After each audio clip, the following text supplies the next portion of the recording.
இது திட்டமிட்டு யாரோ செய்கிறாங்க. ஆளுநர் பேசியதற்கும் இது மாதிரி ஒரு சம்பவம் நடைபெற்றதற்கும் ஆளுநர் கல்விக் கொள்கை பற்றி விமர்சித்து சொல்லியிருக்கார். இப்படி ஒரு சம்பவம் நடந்ததற்கும் ஏதோ ஒரு பின்னணி இருக்குது. அதை அறிந்து புரிந்து அரசு உடனடியாக நடவடிக்கை எடுத்திருக்கிறது. உடனடியாக இது மாதிரி நடக்கக்கூடாது. நான் கூட பேசுகிற போது குறிப்பிட்டேன். ஆகவே இந்த மாதிரி சில புல்லுரிமைகள் அங்கங்கே வருவாங்க. அதை அரசு உடனடியாக கவனித்து 24 மணி நேரத்துக்குள் நடவடிக்கை எடுக்கப்பட்டிருக்கிறது. இதுபோல் இனிமேல் நடக்காமல் எல்லோரும் பார்த்துக்கொள்ள வேண்டும். ஆசிரியர்கள் மட்டுமல்ல, பெற்றோருக்கும் இந்த பொறுப்பு இருக்கிறது.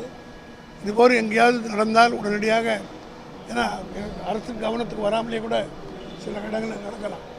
இதுபோன்று வருகிற போது கடுமையான நடவடிக்கை அரசு எடுக்கும் என்பதை இன்றைக்கு துறையின் செயலாளருடைய அறிக்கையும் அமைச்சருடைய பேட்டியும் சொல்லியிருப்பதை பார்க்கிற போது நிச்சயமாக இது போன்ற சம்பவங்கள் இனிமேல் தமிழ்நாட்டில் நடக்காது என்பதை உறுதியாக நம்பலாம். அது முட்டாள்தனமாக இருந்துங்க. அது எப்படி தன்னம்பிக்கை ஆகும்? எந்த ரேஷனல் ஹியூமன் பீயிங் அதை ஏற்றுக்கொள்ள முடியாது. போன ஜென்மத்தில் நடந்து இந்த ஜென்மத்தில் வார்த்தைகளை கடுமையாக போட வேண்டி வந்துவிடும். ஆகவே இது ஒரு இந்த சமுதாயத்தை முன்னே தமிழ்நாடு கல்வியிலே சிறந்து நிற்கிறது. இந்தியாவிலே நம்பர் 1 மாநிலம் தமிழ்நாட்டிலே கல்வியிலே முதலிடம் பெற்றிருக்கிறது என்பதை ஜீரணிக்க முடியாமல் சில சக்திகள் இதை கெடுக்க வேண்டும் என்ற நோக்கத்தோடு செயல்படுகிறார்கள். அது ஒரு பொழுதும் இது பெரியார் பிறந்த மண், அண்ணாவால் பக்குவப்படுத்தப்பட்ட மண், கலைஞரால் வழிநடத்தப்பட்ட மண், இன்றைக்கு தளபதி மு.க. ஸ்டாலினால் தலைமை தாங்கி நடத்தப்படுகிற ஒரு மண்.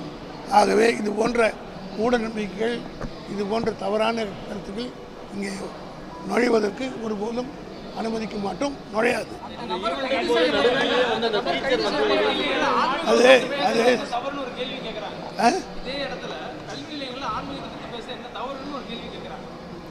பேசக்கூடாதுங்க. அண்ணா முதல் ஆட்சிக்கு வந்தவுடன் கவர்மெண்ட் ஆஃபீஸில் இருக்கிற எந்த கடவுளுடைய படமும் இருக்கக்கூடாதுன்னு எடுத்து உத்தரவு போட்டது தான் திமுக. அதனால் ஆன்மீகத்துக்கு அப்போ வெளியில் பிரச்சாரம் பண்ணுறதுக்கு அவங்களுக்கே பலவீனமா? அங்கே தான் போய் சொல்லணுமா? ஆன்மீகத்தை அதற்கென்று ஃபோரம் இருக்குது, தனித்தனியாக போட்டு நீங்கள் சொல்லலாம். கல்வி நிலையத்தில் என்பது ஒரு காலம் அனுமதிக்க, இது செக்குலர் ஸ்டேட்டு.